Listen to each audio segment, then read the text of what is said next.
Balik cepat, dah senja ni. Upin, Ipin. Upin,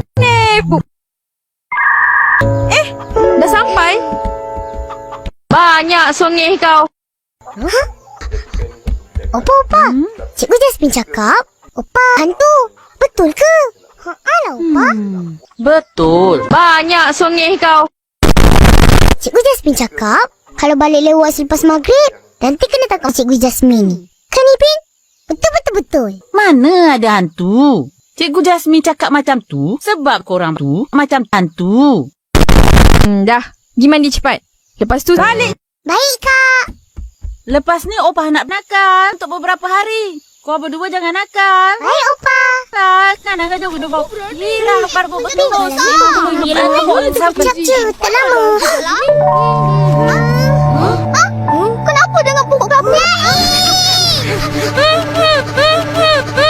Tunggu aku.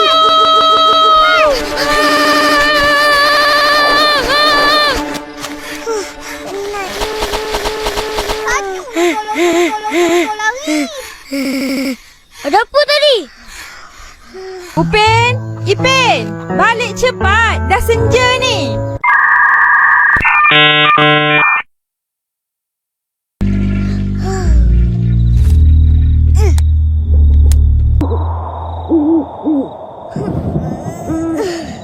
Upin, Ipin. Balik cepat. Dah senja ni.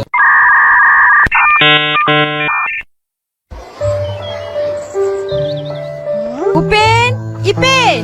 Balik cepat. Dah senja ni.